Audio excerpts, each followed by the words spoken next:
Igwe, tongues are wagging. The people of Umora are whispering. Very soon, our enemies may seize this opportunity to invade our land. We need an heir, Igwe, Chief Chubuzo said, and the rest of the elders nodded in agreement. Another elder stood up and cleared his throat before speaking. Igwe, may your reign be long. You know that your father was my very good friend. I will always want what is best for you. He paused. What will you have me do? I am not the gods that gives children, King Obinna said with a worried line on his forehead. Get another wife then.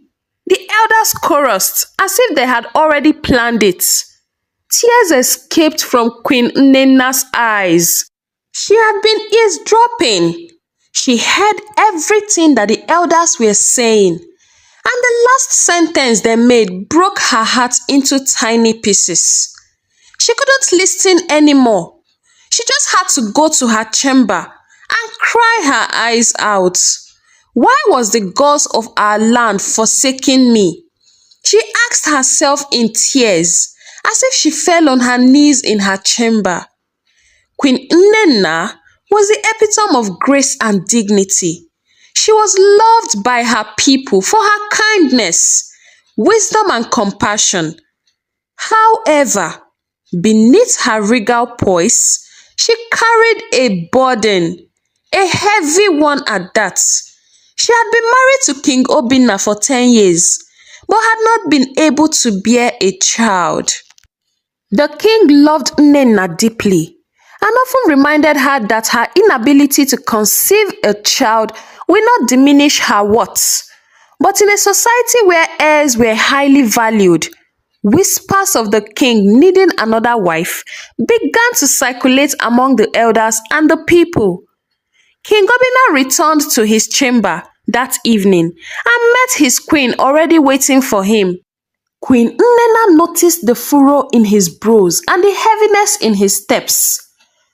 Obim, she said gently, addressing him lovingly as her heart. What troubles you? She asked, pretending not to have heard anything. He sighed deeply, sitting down beside her.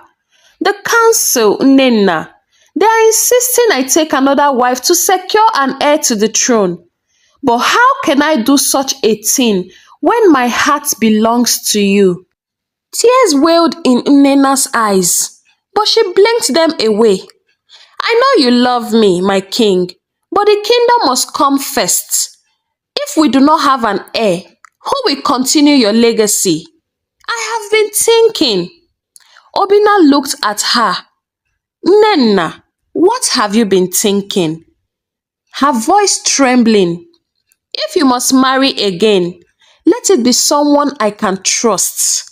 Adora has been my maid for years. She is loyal and humble, and also comes from a respectable family. Obinna was surprised. Adora?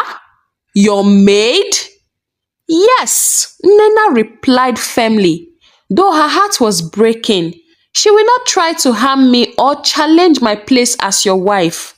I trust her. Obinna shook his head. No, Nnenna, I cannot do this. You are my wife. You are my queen. I don't want to do this. And again, your maid, Adora, you expect me to marry her? But Nnenna persisted. Over weeks of discussion and emotional conversations, she finally convinced him to marry Adora, her maid, for the sake of the kingdom. The wedding was simple and private. Adora was honored and vowed to always respect the queen and serve the king faithfully. At first, she remained the humble, loyal maid she had always been. She still attended to Nnenna and showed deference to her as the queen. But everything changed the moment Adora became pregnant. Adora's pregnancy brought so much joy to the palace, but it also awakened something dark within her. She began to see herself as more than just the second wife. She saw herself as the mother of the future king. Her humility turned to arrogance, and her respect for Nnenna evaporated into thin air. One morning, as Nnenna was sitting in the garden, Adora walked in with a proud strut. She no longer wore the modest dresses of a maid. Instead, she adorned herself in the finest royal attire. "Good morning, Adora," Nnenna greeted warmly. Adora scoffed. "It's Queen Adora now, for your information. Or have you forgotten? We now share the same bed with the king, Nnenna. Forget that I used to be your maid. Respect the future king's mother and address me properly." Nnenna's heart sank. "I have not forgotten. You are also the queen, Adora. I am not disputing that fact. Why are you talking to me with this harsh tone?" And Adora scoffed and said, "Nnenna, I don't know who the hell you think you are. You are speaking to the queen herself. As far as I'm concerned, you are just an empty barrel. Common pregnancy you cannot carry. I came to save your life by getting pregnant for the kingdom, and you should address me as your queen from now on." Nnenna stared at her, stunned by her boldness. Over time, Adora's behavior worsened. She began to undermine Nnenna at every given opportunity, openly challenging her authority in the palace. She forbade the servants from serving Nnenna and made cruel remarks about her childlessness. Adora's arrogance extended beyond the palace walls. She treated the villagers with disdain, demanding excessive tributes and punishing those who could not meet her demands. The once peaceful kingdom began to grumble under her rule. One day, Nnenna overheard two servants whispering in the kitchen. "Can you believe how Adora treats the queen?" One said. "She used to bow before her, and now she acts like she owns the palace." "I heard she even scolded the king last night," the other replied. "The people are beginning to resent her." Nnenna felt a pang of guilt. Had she made a terrible mistake by suggesting Adora to her husband? The tension in the palace reached a breaking point when Adora demanded that Nnenna move out of the queen's chambers to make room for her. "You have no children, no heir," Adora said coldly. "What right do you have to occupy the chambers of a queen?" Nnenna's voice broke as she replied, "This was never about power, Adora. I only wanted to do what was best for the kingdom." Adora laughed bitterly. "And now, what is best for the kingdom is for you to step aside." Nnenna was forced to move to a similar room, but her dignity remained intact. She began to pray fervently, seeking guidance and strength. Meanwhile, King Obinna grew increasingly frustrated with Adora's behavior. Though he cherished the thought of his unborn child, he could not ignore the discord she was causing. "Must you treat Nnenna this way?" he asked one evening. "She is not the mother of your heir," Adora replied. Obinna's patience was wearing thin, but he resolved to wait until the child was born before taking any drastic action. If only he knew how prepared Adora was for him too. The days turned into weeks, and Adora's cruelty knew no bounds. She had successfully isolated Nnenna from the palace servants and had managed to gain significant control over the king's decision. Yet, despite her power, one thing continued to trouble her. King Obinna's heart still belonged to Nnenna. No matter how harshly Adora treated the former queen, the king always defended her. He still visited her chambers and sought her counsel on matters of the kingdom. This burdened Adora with jealousy. She realized that unless she took drastic measures, she could never have Obinna's heart completely. One night, Adora summoned her most trusted servant, a young woman named Amaka. Amaka, she said, her voice low and menacing, I need your help. Anything, my queen, Amaka replied. I've heard of a powerful Sokra in a distant village, deep in the forest of Ogugu. They say he can create a potion that will make a man forget everything and love the only person who gives it to him. I must have it. Amaka hesitated. I have heard about him too, but the journey is dangerous. And the Sokra, I heard that one has to pay a big price for this help. I do not care about the costs. Adora snapped. I will give anything to be the only woman in the king's heart. After lying to the king, Adora and Amaka set out on their journey at dawn. They traveled for hours in a scary, lonely forest until they finally arrived at the home of the Sokra, a small hut surrounded by skulls and strange markings. The Sokra, an old man with piercing eyes, greeted them with a sinister smile. What brings the Queen of Umora to my humble abode? He asked, his voice dripping with malice. Adora explained her desire. The Sokra listened silently, then chuckled. Love is a dangerous thing to tamper with, he said. But I can give you what you seek. However, the price will not be easy to pay. I am ready, Adora said firmly. The Sokra handed her a vial of dark liquid. This potion will make the king forget your rival and love you alone. But in return, you must give me something precious. Your child will belong to me. Adora froze. My child? Yes, the Sokra said. When the child is born, he or she will come to me. Do you agree? Adora hesitated, but her ambition outweighed her maternal instincts. I agree, she whispered. Anything to separate Nnenna from the king. The Sokra handed her the potion. Pour this into the king's drink and his love for Nnenna will vanish. Adora returned to the palace with renewed determination. That night, during dinner, she sipped the potion into King Obina's palm wine. Drink, my king, she said sweetly. The king hesitated, sensing something odd, but Adora's pleading eyes convinced him. He took a sip and within moments, his gaze softened. Adora, he said, his voice filled with warmth and love. You are truly the light of my life. Adora's heart leaped for joy. The potion has started working already. The next day, Obina summoned the palace council and announced that Adora would be the Queen of Umora, an only queen. When Nnenna heard the news, she was devastated.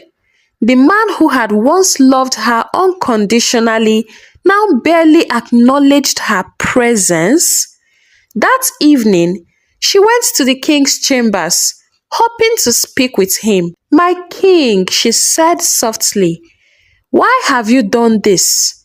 Have I wronged you in any way? King Obina looked at her with indifference. You have not wronged me, Nnenna, but my heart belongs to Adora now. She is the mother of the heir and the queen of this palace. Tears streamed down Nnenna's face as she left the room. She retreated to her small chambers where she knelt and prayed. Choku, my God, she cried. You see my pain. You see my heart. Fight for me, for I have no strength left. Adora reveled in her new position. She sat on the throne beside Obina, issuing commands and reveling in her power. However, the price of her ambition began to haunt her. Her unborn child, whom she had traded to the Sokra, moved restlessly in her womb, as if protesting her decision. Meanwhile, strange things began to happen in the palace. The servants whispered of air shadows and cold winds that blew through the halls at night. The villagers reported seeing a dark figure lurking near the palace gates. One night, Adora was awakened by a chilling voice. Adora, it whispered, do not forget our deal. She sat up trembling. The Sokra's words echoed in her mind. Nnenna, though heartbroken, began to observe Adora closely. She noticed the fear in her eyes and the way she clutched her belly protectively. Nnenna realized that something was amiss. Determined to uncover the truth, Nnenna began to pray and seek the face of the gods. She believed that whatever Adora had done could be undone, and she vowed to restore peace to the kingdom. But Adora was always a step ahead of her, so she couldn't uncover the truth nor do anything. Adora's days as queen were filled with bliss, but her nights were haunted by nightmares of the Sokra's warning. The dark shadows around the palace grew more ominous, and whispers of the curses began to circulate among the servants. Meanwhile, Queen Nnenna continued to live quietly in her small chamber, praying for strength and guidance as she bore the weight of her husband's rejection. One fateful evening, Adora began experiencing sharp pains in her abdomen. She cried out, and the palace was thrown into chaos as midwives rushed to her side. The pains intensified, and despite their best efforts, Adora lost the baby. The news spread like wildfire, sending shock waves through the kingdom. The people mourned the loss of the heir, but amidst their grief, Adora's anger turned to vengeance. She did this, Adora wailed, pointing a trembling finger at Nnenna. As she lay weak on her bed, she gave me something to drink. She poisoned me. She has always been jealous of my position. The king, who has been grieving, turned to Adora in shock. What are you saying, Adora? She poisoned me and this happened. I lost my child because of her. She killed our heir. My king, Adora sobbed. She wants me out of the way so she can claim the palace. Though Obinna had once trusted Nnenna with all his heart, the seed of doubt that the portion had planted in his mind now began to grow. That night, Obinna summoned Nnenna to the throne room. His face was a mixture of sorrow and anger. Nnenna, he began, his voice heavy. Adora believes you are responsible for the loss of the heir. Nnenna's eyes widened in disbelief. What? My king, I would never. Enough, Obinna shouted, slamming his fist on the armrest of his throne. The kingdom is in turmoil, and I cannot allow this conflict to continue for the sake of peace. You must leave the palace. Tears streamed down Nnenna's face. You cannot send me away, Obinna. After all we've been through together, you will leave at dawn, Obinna said firmly, his voice cracking with emotion. As Nnenna left the throne room, she placed her hands on her head, a sad smile breaking through her tears. If anyone had told me that the king would ever turn his back on me, she would have called the person a liar. How did the loving man she married change overnight? At dawn, Queen Nnenna was escorted out of the palace with only a few belongings. She traveled to her father's house in a nearby village, where she was welcomed with open arms. Thankfully, she only lost the love of the king, not the love of her family. As days passed, Nnenna's mother noticed that something was wrong with her daughter. She was always falling sick, so she decided to invite the village physician to check her.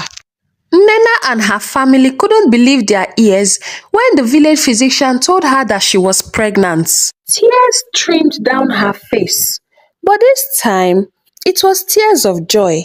She wouldn't be called a barren woman again, or the gods had finally remembered her.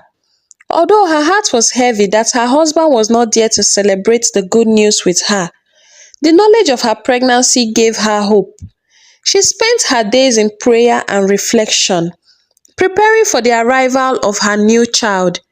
She knew deep in her heart that her child would one day bring justice and restoration to her marriage.